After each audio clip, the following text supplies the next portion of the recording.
And some no di mu akotene ya obetie bi ene se mampani Nana Danko Akufo-Addo wabɔ maame ayiko betwa baso pa se wapaja Ghana franka no amaduru akiri Arawo samu a yanka hyem se yan sabati ya Ghana Freedom Party amanyɔkuo no maame yakwadonko ye odie ne mu ene wa free mu no churchofo akasa akyemokwan ya fa so maame wode agemu kuro no kwa abere fa ho ne wo yefre ho adwirachia yebekɔ ne yakɔ akɔhwɛ de abusua no wɔno mo fam awie Oro John Dramani Mahama na etu franka diama NDC amanyɔkuo no no so akasa atrese bɔkɔ hensɛm a ene emu mansotwe asɔde na akrapi no ahwere wɔn nkwa no basre sa somdue anya adwuma Adaji Mahmoud Baumia ede ato Ghana fo anim se na mamuo ebese mframa ebebɔ ba bia Mama Cynthia Morrison wɔn so na ekasa yi wɔse wɔnim nipa pɔte anu ada na sa nanu ada kwasi ada na wɔn kasa de akyerɛ ne manfo akɔto tuo wi akyerɛ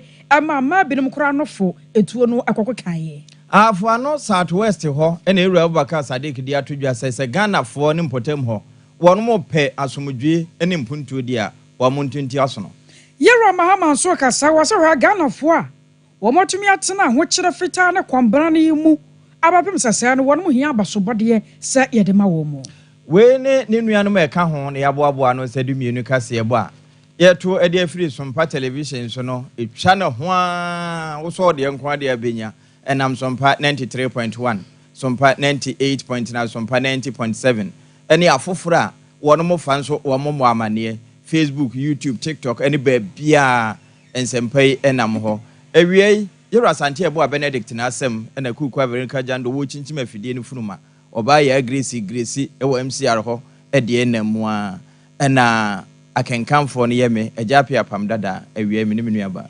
akosia ajewa kwade boate nyumaku awodoe na so yasene 21st clinic mizo and 5G Sompa Chade Express Group afei 3 herbal center 3 core capsules atayechi Imupro services sell paso kwa China memua ebusia fa obadom wono mo na yemfa wo enko OCP Ghana Limited yana de fertilizers papa aba ana cloud internet one mo so aka ho bi afei agebre na yemfa nsem no emunchemu ankasa emesum aruso ya shansem no ase na wo ma Ghana na nke yanka be hyemu yete wampa ya na ya ba na se nyame ba yi atom December bosom da to so no be so no ma Ghana o ma mu no nyina to santena kwato aba na yi mampanyini ene mrahebedwafo yenim sani pa makoma kodum yensa 13 ana won mo gina ma yato won mo so aba Ghana Freedom Party GFP amanyɔkuo no won mo so aka ho bi na ebenada bia dabone amoma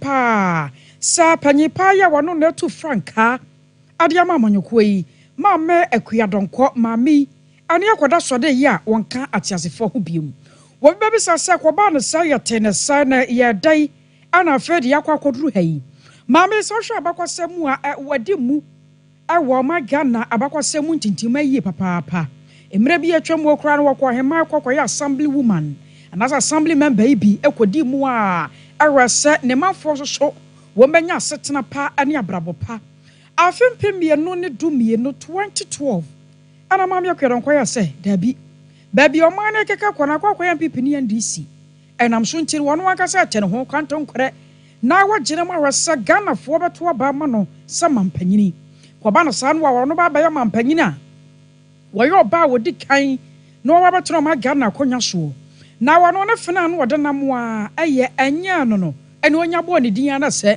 wode asoso ade ama wo ema no ho ba ye anika ne ho ba ye sere Ghana amanyosɛm die na sɛ ma mi wontumi nka anyini din emfirim eno ana ne yede na namu ama na no kora mpo de Nansa ya electoral commission ekwaje ne nkrata tumuo aya se wode ne kan wa mafi ya to no so aba no na sa akoba se e wo so family electoral commission kakra was a family kakra na ohun akono we ne nyina no ya de a no ye ema amanyosem no emu eye de yie ane yakwada so de ye no na nke enim se abati asempa yanta we kura no nke ye bate se bia maami wakasa ade ya fa John Dramani Mahama ho anasa mampanyina wote akonya so Nanso awe wo sam no se enne ya sode yi a ne wo amane bo anam nyina no ye se oda yi a wan sode bi aka wo bi ama ne churchofo panyi adama Ghana Freedom Party amanyɔkuo no Oro George afo wona Sompa kase ekasai amia bisa ne se ba ne seni ene no my Ghana yadru hey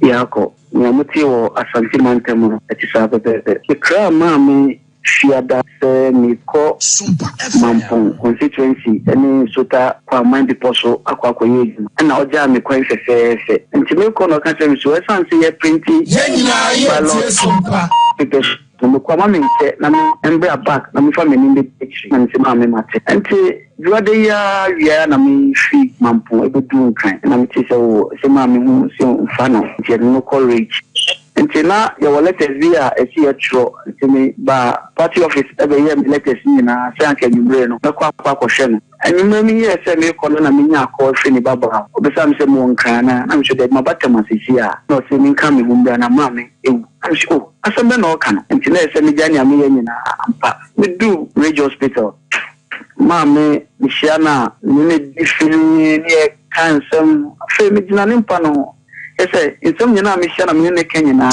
maka mama ntineni hona no say asema me ba me refer me ka chere me no no kware mama nya 83 years and in Ghana politics no say one wagina nyina ye ne ma sans no yo batam papa oja ba ku ayefe no eno Mary Asante mama de aduato enti mo amudi hie no aduato ona mama efe Ghana manya hwade na so Asante manya hwade ke mama obibia so yako nyamuti wo I was saying just any no I saw netie Ghana Freedom Party GFP amanyuko no mama yakwadon koye odi animu no enne die wonka atiasefo ho bio abusuane nyina hyede na yema wo mo kafra na yekokwa abre abato mpesua so ho be busua efre on se adwuretia eho enu wo firi na yenko wese de abusua no wo mo asi atenase ewom sa amane ne de egu so bo na nhyehyɛ wo akire kura etesen na ni nyina nkamfo na ya amankwa wono ne nani di nsem nyina achi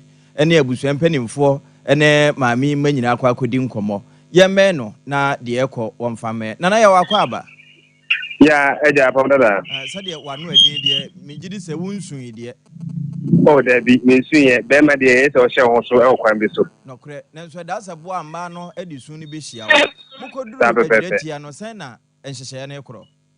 Okay, yema chifo ene ya refo na kwa ba mfama Sompa 93.1 eno kre eno anajo ena yeti se yema me ekedonko eda ya wansore na yenimse abefo ntentafidie su de to de bi ensembo ana ya na etwetwa so kakra ntine heme ebopni dwetia ekuru ana se yema me ekedonko bi ofri eya dwetia wa afidya kwa bre e wa Asante Mantemu de kodo busuefie mpa ekoye na se busua transe isu ni adwadwo nko na ekoso esanse obepon kese etutu ewo aduana abusua emu emebopni aduana abusua panyini eye na ya opoku ene ne edi nkomose ensema ya se ene se ye mame ekredonko eda ya wansore wada ne bonkum so na ene kwa be ne wom wotie se eye no kwa emre kakra ni ena ne secretary na se ne twetwe ni ema na emumu asote ye se ye mame ekredonko aho emfa no enti omodene akọ ayarasabe ekọ akọhwese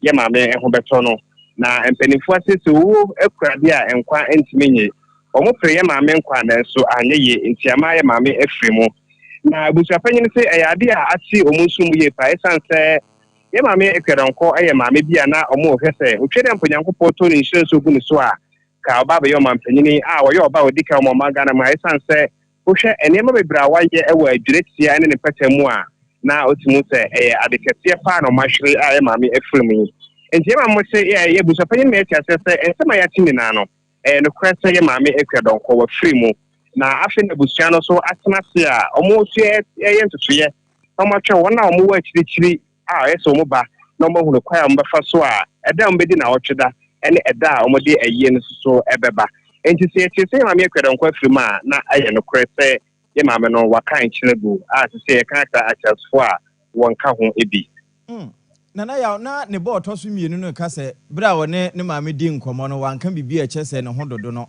enti wonti wuo na ase ukoye no wanya ne na kasa mene ne ba otoso mienu aye amase wabonsu ekasaye wose se no kwese ne maame no omuti se na no ho emfa ne de na no munim peja enye yade bi ebetima gye ne nkwa afri ni nsam enti na omo bompa se ke maame ho beto no na kaja emre semo no watimi abadweti ababesra wo mu na omunim se betimi esisi na eja wo su kura nkwa a kura de nkwa entimi nyinti no ana amaye maame so efre mu nti maame de na omunim se no hodo dum kakra na emom na enye yade a betimi de na to no ma won so de dey ebiem nti no kresa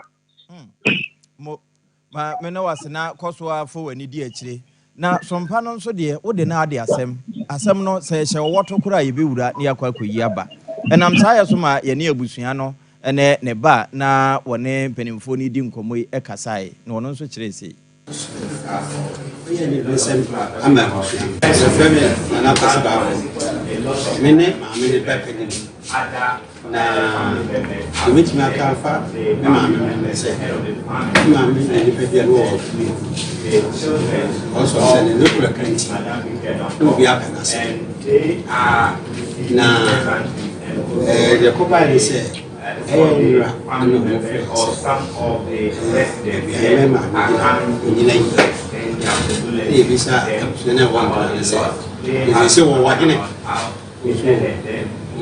residents are doctors and also near Kasai. When I'm going to say, be a mamma, like danger zone. Just say, if you are a pana, Nina Via, Nina Union, and I'm not no cross.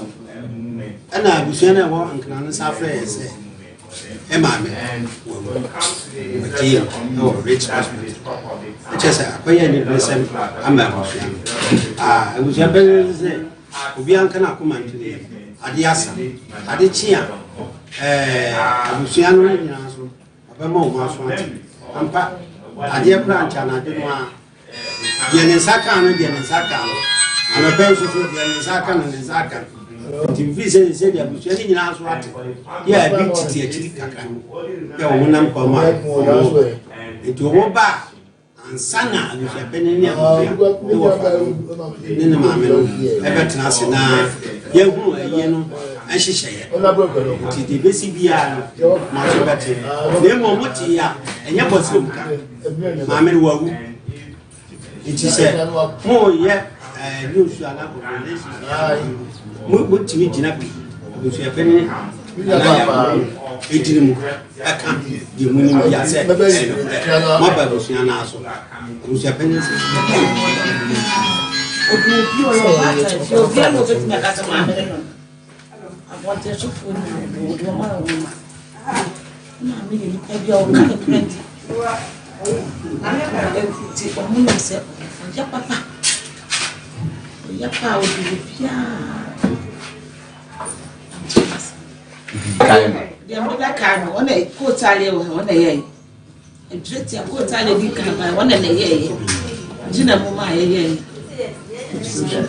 o tu abusia se asena tie nyina de ye ko tale o si Mampantere police station ona ye toilet ona na to nkonwa egu court nkonwa nyina ma me akra do nkonwa ye ni bottom station abrade watch kania watch nsio adretia oya bus stop oya toilet e wa adretia o pa school da so boss nyina e wonu ani bottom anya ababia e wonu ani bottom oya assembly kumaye enti wo boy pa eno ti me de kame ma me da bia he mai osidwa wa he mai e ma he mai fo satam ne kro nyina eye baako assembly woman baako fa ne edi eno eye adwuretie o abusua won mo de hye ene ma me akua donko enye no ne mma ena na ne wo mo bonkomoyi wo hwe papa ye watutu agu so bekasa abusua ni nyina pani enso ne ba pani no yakọ ene ye de ma wo no na mom abusua ka akire no enhye den awoso ya frema me akua donko nsem na ya nkonsem fofom wai Mrashaba jani ya wajina wade maguna west habato mpeso so ya mami Cynthia Morrison na mami ya mwana wansambo boba se enano kwa siada na jua na waya kampeni ni adehye ya wane mpeso so di nkomo no NPP amanyɔkuo no bi nso ɛkɔbafo hɔ no kɔwi akyire kora no etuo ɛkasa ya enipa no binum eprepraye na ahyɛseɛ no na amanebɔ no yɛ tete sɛ ne body gas ne bi atutuo ana ɛnam so ma NPP foɔ no bi nso tutu a ɛde saa rewosɛm no ɛbaayɛ na anama me Cynthia Morrison ababayi ano wɔsese wɔn wɔkasa tuo no wɔnim ba bi efire ɛne nipa kopɔte a wɔto saa tuo no a na wɔboa na asɛm ne baayɛ no koraa no wɔfrɛ ne manfoɔ no nyinaa ya de body gas no ɛne wɔn mo di n'akyi ne wɔn mo kasae ebisa sɛ nka obehunu nipa pɔte a wɔto saa tuo no nanso wɔn nyinaa di nse kantam sɛ obi anyɛ saa ento no deɛ wɔda so gyina do gyina yɛ asɛm no wɔn madane ama aposifo. They put me in the car. So, I just sat in the car and then we closed up. Then they said there was a gunshot. I said, I did not hear the gunshot because the music was so close to me. But I did not hear any gunshot. Then we moved out. And I heard a rumor that some people, so I asked that one of my boys goes to the police station to ascertain the fact whether it's true or not. Then we continued. Midway, my leader calls me after market and finds out, Cynthia, where are you straight? I said, no. So what is happening in Street? I'm like, I'm not in Street. I'm in Nyako on my way to Street. Then he said, I hear your security man has shot and killed the national coordinator. I said, leader, what are you talking about? I am here with my security. How did he kill somebody? So I put it on speaker for my security to hear. Then I told him, you on speaker, I heard you. How did he do that? He's with me. Whilst I was standing in the car, he was on top of the car and everybody, he was coordinating with his security men, the police. Everybody can attain to the fact that he was with me. The community. We came home. So I called all the boys that I worked with and I asked them, which of you has a gun with you? Oh, we don't have a gun. We all went to a wedding before the program. And then how do we carry a gun when we are going for a program like this? I was not just no worry. I am Cynthia Morrison, Aguna West, Mrashe Bujeni. And yeah, for bold solution, any decision near Chess Empire, it is possible. Adaji Mahmoud Baumia, the campaign no, and some that woman one, na wakon quantity fee, a ho, wamokan can casapa, na nenkasemu, bra, wakoko born 20 and watches and quasimuni, Ghana Fabia Nado Dona and Corso, Nemum say Bassa Ampa or Babe Mampenia. Adwen papa de ukutabi pa de ebe mo mayani adane na mpuntu beba ebe fa ba bia firi de wo so daye so e de akwa kosi de ogusu ye adwuma wo hwese obenya ne bre so aba adie obia bedidi na wo bedidi a na adwuma no be semframa ebe bo ba bia high school free yeah see one constituency one ambulance yeah see drones yeah see Zongo development fund yeah Ghana card yeah digital address yeah mobile money interoperability yeah eninti na mebisa o mampenyi dada se onkyereye ade baako a ode aba Ghana ha edi mfaso amaye nyina baako pe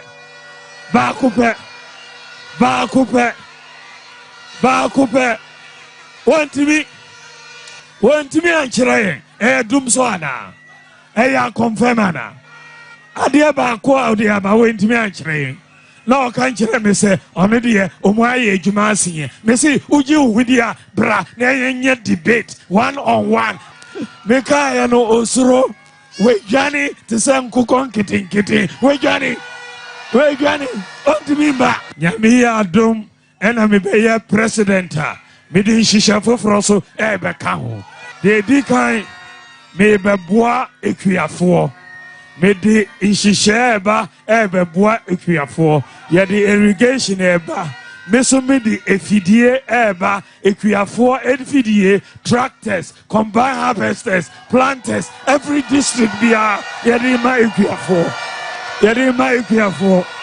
every district bia ye di ma ekuafo ebeboa ena amagana epeja say the entire light bill no wasro no ye kra oil and gas every amanoni eba neso no boy osro enti ye de ba light bill no kosro me pesa Ghana ye fa ekwan foforo ye fa oil and gas no ye fa to chain ye nko for solar power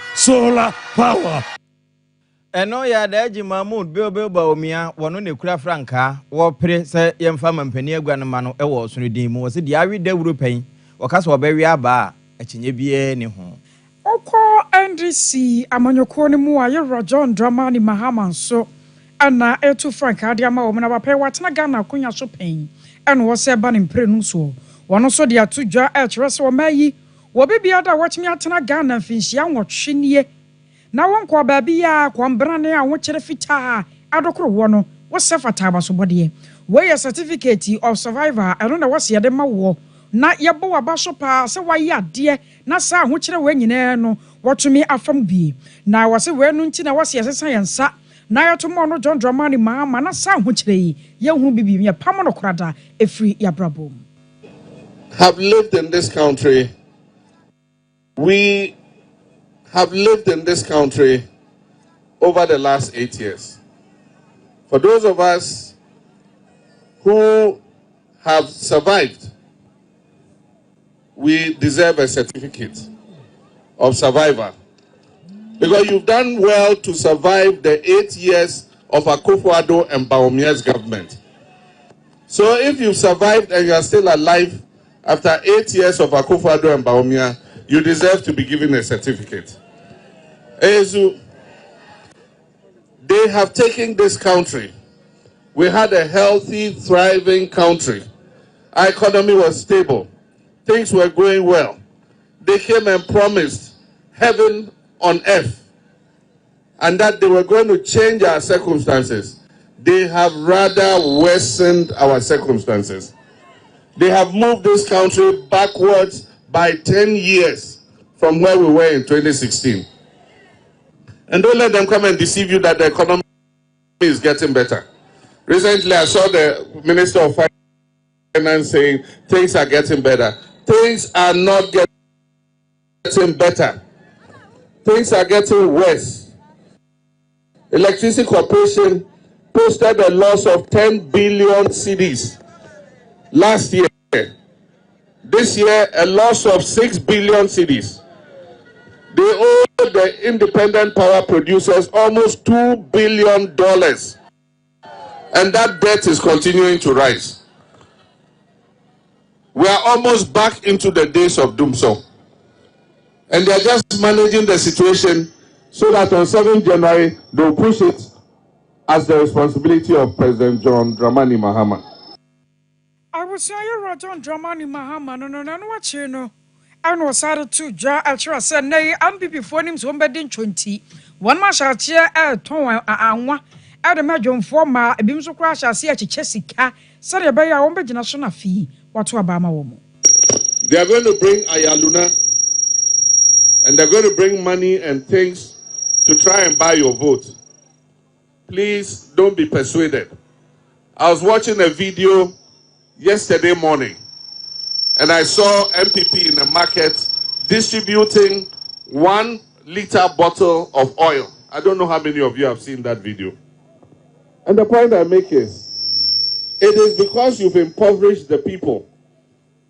It's because you've made 870,000 Ghanaians fall below the poverty line. That is why you can go and deceive them with a bottle of oil. Otherwise, Ghanaians should be able to buy their own bottle of oil. Why would they receive a bottle of oil from you with the intent that you are persuading them to vote for you? We must empower the people to be able to make their own money and be able to buy their own oil. And that is what NDC does. When we come into office, we invest in the development of everybody. And that is why we build the schools. That is why we construct the roads. That is why we extend electricity. That is why we provide water. That is why we provide good health care. Because it benefits everybody. Ora John Dramani Mahama no emrebi atwemo no e mampanyine wo magare mu ye nei wo se to Frank Adiama NDC amanyoku no. Yefiri so a yento aso na yenko ensem na danko Akufo-Addo chima MPC Ghana mempani e de atodwa na ne nsem a wo ka nyina no e ma Michelle ayikobotwe bra Commonwealth fo wono mko ye a wokoto aba no wo mayi ne se wono na maame Patricia Scotland akonnwa a wote so no yewuro foso bosumi mu afeda wono na eba beto aso na fe waye secretary edi ama wonom enna mampani bra wonom kohia no wo kotoka wienhyengina bia na doma abo ade mu mama me akwaba esanse na social media ne so mpenti asem na dikan apie dada ene wonom ede ntoma esefo nse wonnante so ewi na mampani se wode eno totototo amamu abesene ko nyina no a kama ye so oba pa watimi ahuri na wodi Ghana ni mama Ghana din age baabi a ma me hyere yikobotwa esanse se woyi ewura kofia na busomuru de eto nkyɛn a de aba se wiase nyina ehunu ye sa dibira ye de amanoi na eno nso na kyerɛ sampa wo manyi ye wɔ nepa na nepa no nso no wo kyerɛkyerɛ ya kyerɛ sɛ nya baabi a ne efiri so no mu. A very happy day for all Ghanaians, irrespective of political affiliation. NDC, MPP, CPP, whatever.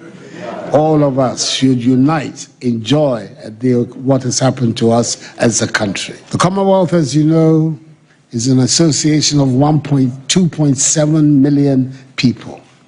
2.7 billion people. That is a third of mankind is grouped as part of the Commonwealth of Nations. We in Ghana were the first country in Africa to join this association on our independence in 1957. Indeed, in 1964, when the idea of the Secretariat was mooted, it was 3 leaders from the Caribbean and from Africa who worked together to bring the Secretariat into being. Our own first president, Kwame Nkrumah, Milton Obote, the then president of Uganda, and Dr. Eric Williams, the prime minister of Trinidad and Tobago. These were the 3 historic figures that came together to push the idea of the Secretariat, which today is now headed by a Ghanaian, and a Ghanaian woman, an African woman, for the first time in the history of the organization, has taken charge of it and will try to navigate the years ahead. It's not going to be an easy task, madam, because of where we are in human history, with a lot of difficulties ahead of us. But I have absolutely no doubt that you have the qualities necessary. Ghana man penny na dan kwa Kufuado His Excellency and ate say wobo ma me Shirley ayikobotwa baso say wodi ani onyamhye abre o my Ghana ana wokọ boko na mpota mo so awusua hensamo ma so twe ye mra bi atwa mo so de ye ma krapi no ahwere won mo nkwa no asama ne musu yi pa enu awia promto baka se bomu no ye bo ma ne se enipa makomako nwotwe ana bogatanga de ba tamale kwantempo no so no nipa birim ko esi pempem ko tututuo ema wo mo afrimu akan wo bi mo ra John Dramani Mahama ade atodwa a kire so wo basere pa adwebrɛwo ebre wanya bra wo se mrante kwa no maba wo sesa ntokwa foforo so na wo kunkum akra pi no a enam so nti no ya babato abai wo basere se wo ma somdue nya adwuma na yehwe emra esedi enimu kro. Fortunately, any time the peace of Ghana will be disturbed, it is the MPP government that is in power. Recently, I've been hearing some things happening in Boko that appear to be threatening to disturb the peace there. I just appeal to the people of Boko area and all those who are stakeholders in what is happening there to exercise patience, exercise restraint. We know that there are some sinister hands who are trying to stoke the fires of ethnic conflict. They should not allow themselves to be provoked to violence. And so please, the people of Boko area, I'm begging you, I'm pleading with you, remain calm. NDC is coming. When we come, we will make sure there's peace in Boko. NDC ababa tena konya so na senyame ya dom na NDC for ba umbahwe sa sundue betumi akoso ewo Boko amezo ana 5G wunyanya bi ahwe sa wobetumi anya bi na wanonom sanse eboa ni padua no amana pomuden epa Sompa chade abusua ya kanfo ade amao yase fa wode abra ani asu amfa de mra yɛnka mom na nya mua na yɛmfa nkɔkyɛ ɛda no wesia ne nyanka mɔbra wa wɔn nyina bɛdi di pɛkyɛ na wɔn mo amee Sompa nkranza wokɔ Ghana Commercial Bank dan ne mu a de owo bia no de kwa ɛbɛgye woba Sompa so nya nso a Ninth Market ɛna Sompa Kumase yɛbɛn no hotel monfrɛ anasa fa ne sikasɛm wo no ye mobile money ahoma no nie 0598 559 802 0598 559 802 Edino ayatara one media nasa Blessed Foster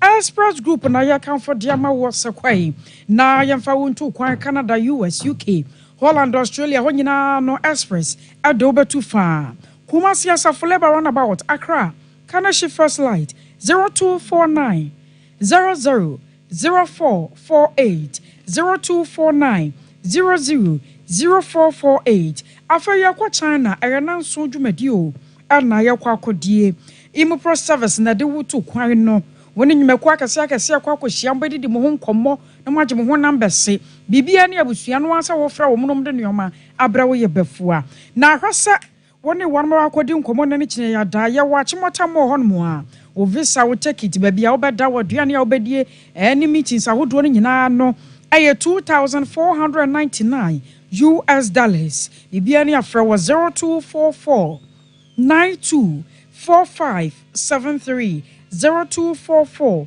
924573 3 Herbal Center the 3 Cocoa capsules saba Koko maseteduro koko sisi ade ne ayemtimo no eba be kwa ma ho ato kwalnak dan Herbal Mist ne apedank 0546 107 0546 107 fertilizer papa de OCP 1 month chanyo ene free bar wope OCP and PK 15 wope 10 wope TSP ko CPA na yenom emwa ubi 0555 909 437 0555 909 437 21st clinic yesiatica expert no ane one mabodin wo modern bon wadwuma panti ya so one masoro ewo mayimu Kumasi a show of Assist Junction wo ben Alpha Radio wo boase council quarters and crown double market o sunya no crown at chiman for siatica no kwai na wonto ase 0540 311 311 0540 311 311 cloud internet the fastest internet in the world yenyina so e na ye hotel ye ba ne aka trinity ye de beto so Nika sciatica expert. Sciatica no o nerves na wo to ase na fa wo siremu na fa wo nansia besi ase ho no. Se ho techema eno ene ye fa ne sciatica. Na etimi bubu o to ase ka wo se dwe wo sirem wo je ho ba bia enye. Na no na 21st clinic ba ye adwuma pa wo mu ye ntia baso bo ma gine wo Ghana ha ene amono ne enya asem ketewa. Womuji international awards ahodo womuji local awards ahodo na anu nso na womu the only sciatica research and treatment center in Africa bibrim hano ebi ni baby a gise 21st clinic nkwa womu de bibidro ene besa o yare no masa de machine aka ho eya yare sabia yare bia wutimi de ko ne mama de pa ko a woma gidi womu pa no eye sciatica ena stroke nso de kwa diabetes ni hypertension ni ade Ghana ha ba bia wo mo ho 0540 311 311 0540 311 311 next 21st clinic wo mo ye sciatica expert.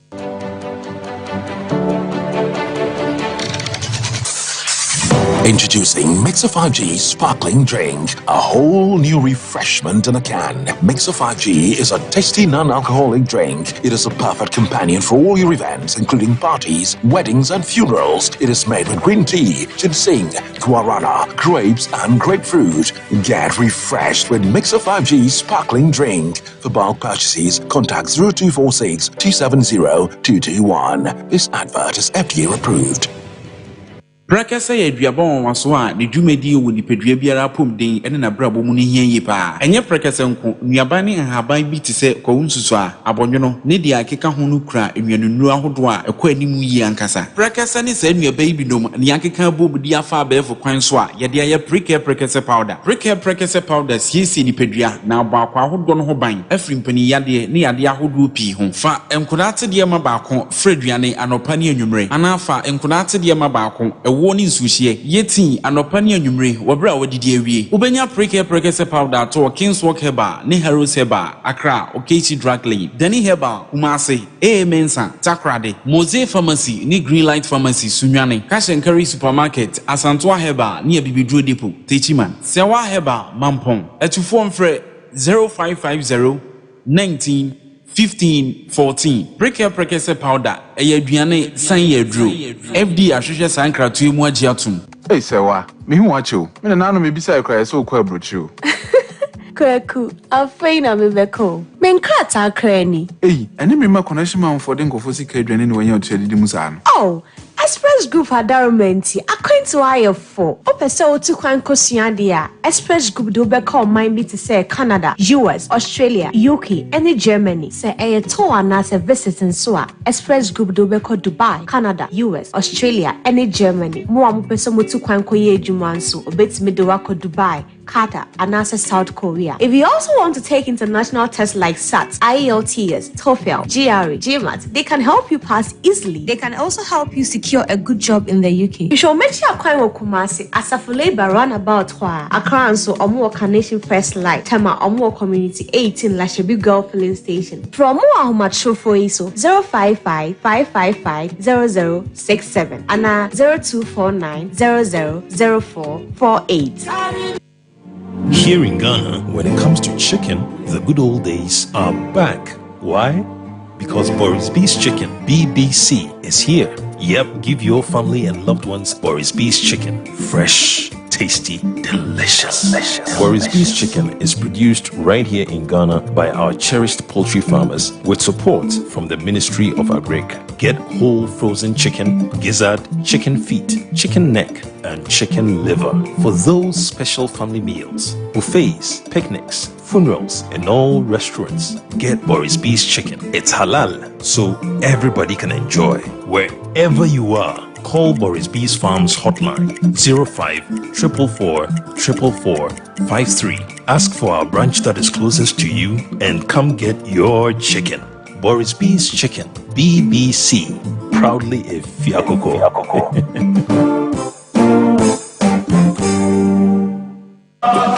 Anyo, said ya fresh, ya nante montine so. Na ya trite ya pom. Afiwe Sompa FM 98.9. Sunyani Sabakaya way. Na ya nante trite ya pom. And on the 9th of November, yenina yeshiem anopano num ewo post office. Na ya nante afa tunyan amontine so. Ya be pie coronation park. Na ehoni yedura yay. Abiba up, any abiba down. Abekoso. Meche eya aerobics. Yenyanim difua. Ome kasache wa pom di ho. Edishade so say.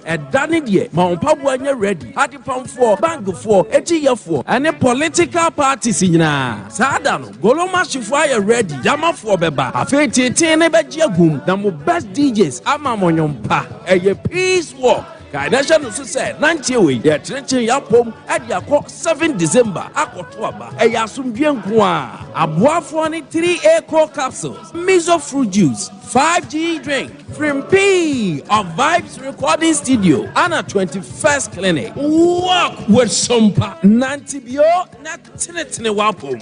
Oh, darling, you are always on my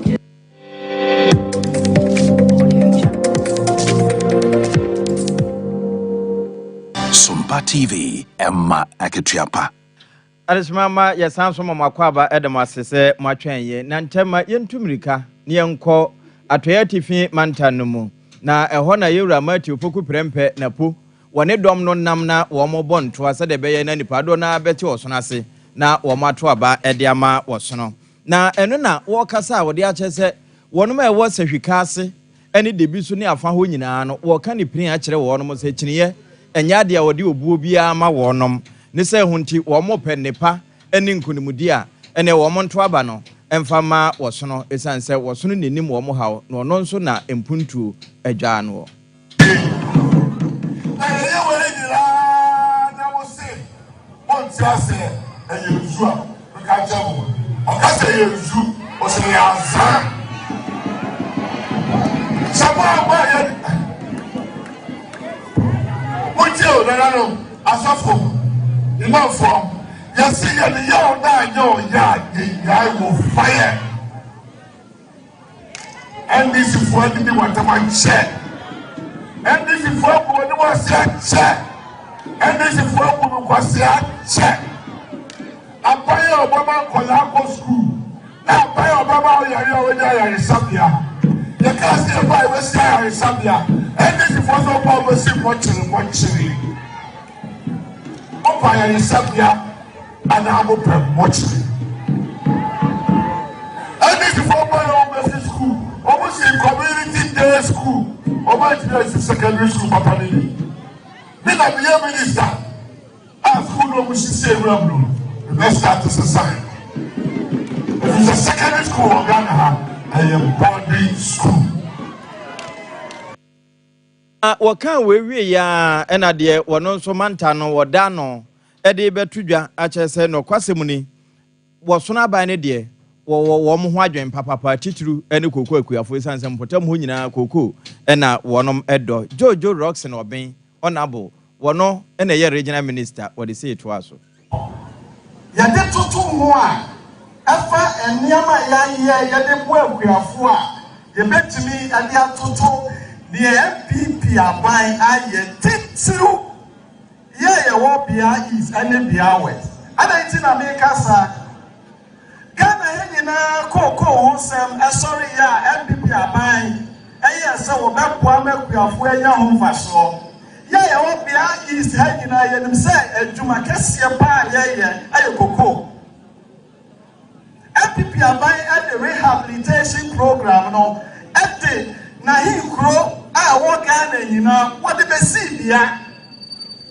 sikaputu a ye twa se ya de bebu afo wo kokwa adwuma mu emu kese pa bia ha ele ye de baaye mena wo kase mu di adanse se ye nya ho faso na mi be ya na nya na ntie asemo ne poso ne kese na e be fi ye wura na bo ho be menya na ntie se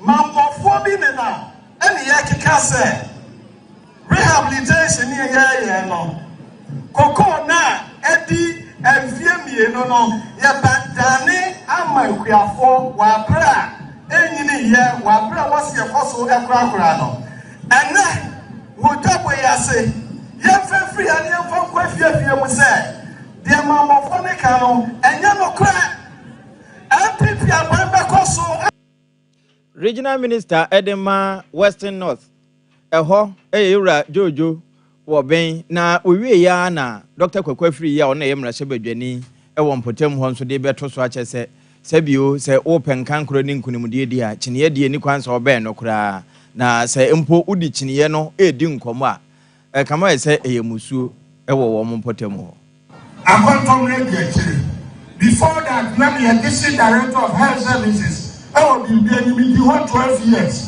Omote ekwen kra to me. Omote begin me pray.